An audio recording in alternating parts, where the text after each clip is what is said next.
Hello there, I'm BobbyInBlue, and on this channel we talk about all things tech. As many of you know, I run a laser business, and so I'm always engraving water bottles. So I've got to see a lot of them and check out their features, and there's always been one that stands out above the rest as my favorite, and that's the water bottles from Owala. This video is not sponsored by Owala, I just really like their tumblers, and I love when something new comes out to check it out and to see what it's all about. Owala just released 2 new water bottles. That's the FreeSip Sway, this one with the nice swaying handle at the top.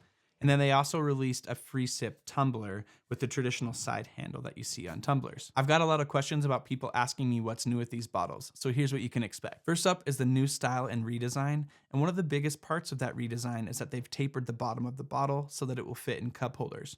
This is one of my biggest problems with using the old Owala water bottles. I had the 40-ounce one, and there were very few cup holders that it would fit in, so I'm glad to see this change in the new design. Next, a new locking tab at the top is quick and easy to make sure that your bottle is closed and stays closed. It seems like they've made this kind of sipping area a little bit wider as well. Next, they moved the threads for the lids to the inside of the bottle, so you have this nice seamless edge when you screw on the top of your bottle. They've also improved the handles. The Sway has this nice big bucket style handle at the top of it that's nice to be able to hold your bottle easier. And the tumbler has this nice side style handle that you see on many other tumblers. But I really love that they brought the FreeSip lid to this new tumbler. Next, they have all the normal things that you'd expect from an Owala water bottle. They're insulated really well and help keep your drinks really cool, and they're spill proof as well. The Sway model has these tapered sides to them, so it's a little bit easier to grip or to hold.